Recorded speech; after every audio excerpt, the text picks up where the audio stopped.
Hello students, कैसे हैं आप सभी लोग। I hope you are doing well.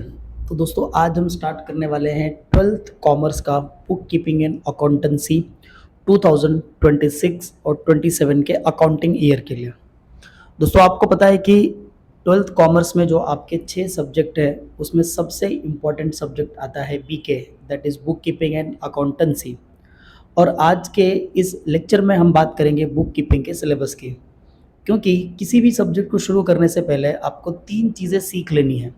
पहला उसका सिलेबस, दूसरा उसका पेपर पैटर्न और तीसरा उसके प्रीवियस ईयर क्वेश्चंस। तो फिलहाल हम आज बात करने वाले हैं कि बुक कीपिंग एंड अकाउंटेंसी में टोटल कितने चैप्टर्स हम पढ़ने वाले हैं। तो पूरा का पूरा सिलेबस हम डिस्कस करेंगे। तो ज़्यादा देर न करते हुए चलो हम वीडियो की शुरुआत करते हैं। तो दोस्तों, फर्स्ट चैप्टर जो है आपका वो बहुत ही इंपॉर्टेंट चैप्टर है, that is introduction to partnership final account.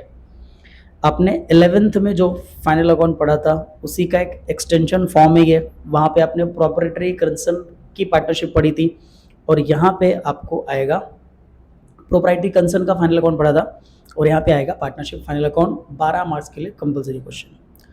अगला जो चैप्टर है, second chapter, that is account of not for profit concern. ये टॉपिक भी आपका 12 मार्क्स के लिए है, बहुत ही इंपॉर्टेंट चैप्टर है। Next, reconstitution of partnership firm, ये तीसरा चैप्टर होता है और उसमें आपको 3 टॉपिक है। पहला आपका एडमिशन ऑफ पार्टनर है, सेकंड आपका रिटायरमेंट ऑफ पार्टनर है, तीसरा आपका डेथ ऑफ पार्टनर है। जिसमें एडमिशन आपको पूछा जाएगा 10 मार्क्स के लिए, रिटायरमेंट आपको पूछा जाएगा 10 मार्क्स के लिए और डेथ ऑफ पार्टनर आपको पूछा जाएगा 8 मार्क्स के लिए।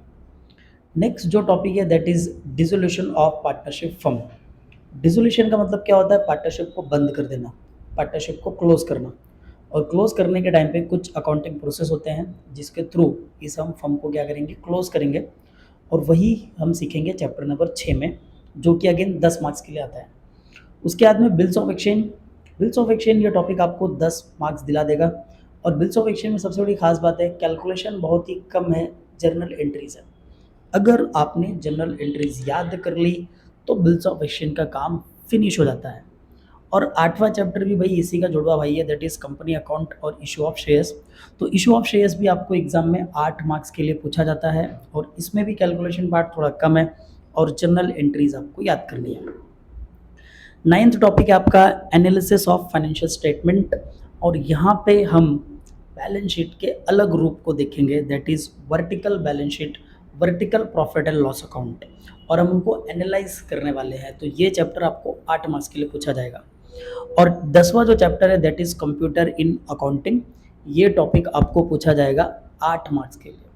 तो computer in accounting total theory है, आपको उसको पढ़ना है और 2 क्वेश्चन आते हैं उससे रिलेटेड, वो आपको लिख के आ जाना है।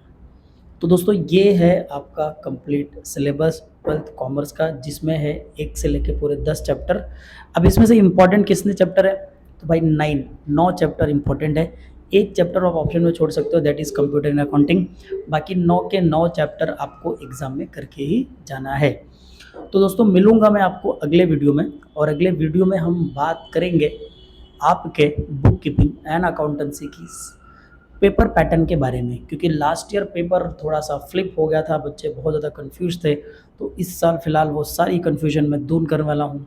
मिलने वाला हूँ मैं आपसे नेक्स्ट लेक्चर में। लेकिन जाने से पहले एक बात है कि आपको अगर ऐसे ही वीडियोस चाहिए तो इस चैनल को सब्सक्राइब करो, अपने दोस्तों को ज़्यादा से ज़्यादा शेयर करो ताकि फ्री कंटेंट उन तक पहुँचने लगे, पहुँचते रहे। Thank you very much.